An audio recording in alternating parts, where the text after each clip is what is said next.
America విధించిన 50% టారిఫ్స్తో భారత ఆర్థిక వ్యవస్థకు తీవ్ర నష్టం జరుగుతోందన్నారు ఎల్ఓపి రాహుల్.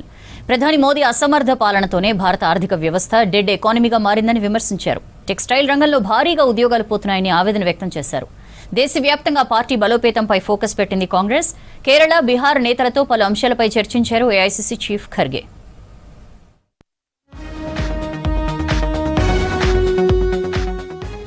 ప్రధాని మోదీ సర్కార్ అసమర్థ పాలనతో దేశంలోని టెక్స్టైల్ రంగానికి తీవ్ర నష్టం జరుగుతోందన్నారు ఎల్ఓపి రాహుల్ గాంధీ. అమెరికా విధించిన 50% టారిఫ్స్ భారత వస్త్ర పరిశ్రమ ఎగుమతులు పడిపోయాయని చెప్పారు. విదేశాల నుంచి సరైన ఆర్డర్లు లేకపోవడంతో అనేక పరిశ్రమలు మూతపడుతున్నాయన్నారు. 4.5 కోట్ల మంది కార్మికుల ఉపాధి ప్రమాదంలో పడిందని ఆవేదన వ్యక్తం చేశారు. హర్యానాలో టెక్స్టైల్ కార్మికులను కలిసి రాహుల్ వారి సమస్యలను అడిగి తెలుసుకున్నారు.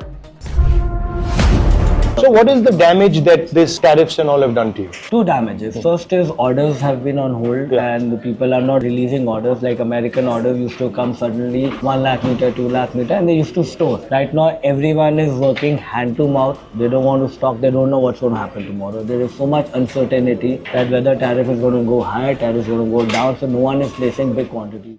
దేశవ్యాప్తంగా కాంగ్రెస్ బలోపేతంపై దృష్టి పెట్టింది ఆ పార్టీ అధిష్టానం.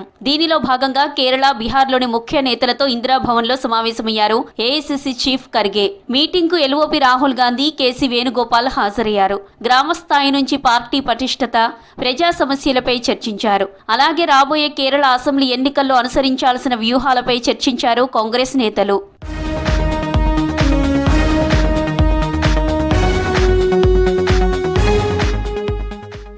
కేరళ, బీహార్ అసెంబ్లీ ఎన్నికలపై పలు కీలక అంశాలు చర్చించామన్నారు కాంగ్రెస్ జనరల్ సెక్రటరీ కేసీ వేణుగోపాల్. రాబోయే కేరళ ఎన్నికల్లో కాంగ్రెస్ కూటమి 100కు పైగా సీట్లు సాధిస్తుందని ధీమా వ్యక్తం చేశారు. అలాగే బీహార్లో ప్రస్తుత పరిస్థితిపై మాట్లాడినట్లు తెలిపారు KC Venugopal. Very smooth discussion. Honorable Congress President Mallikarjuna Kharge ji and Rahul ji completely heard the views of the Kerala leaders and we are unitedly going for election and we are very much sure that we are going to cross 100 seats in this election.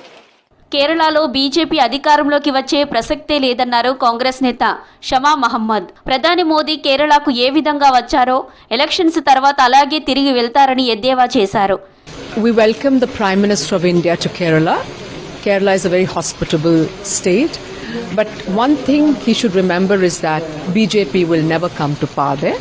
He can go back the same way as he has come. The UDF will win with a huge majority. ఢిల్లీలో జరిగిన నేతాజీ సుభాష్ చంద్రబోస్ జయంతి వేడుకల్లో పాల్గొన్నారు రాజ్యసభ విపక్ష నేత Mallikarjuna Kharge. Congress MP Jayaram Ramesh సహా పలువురు ఎంపీలతో కలిసి నేతాజీ చిత్రపటానికి పుష్పాంజలి ఘటించారు. స్వాతంత్ర్య పోరాటంలో నేతాజీ పోరాటాన్ని గుర్తు చేశారు ఖర్గే.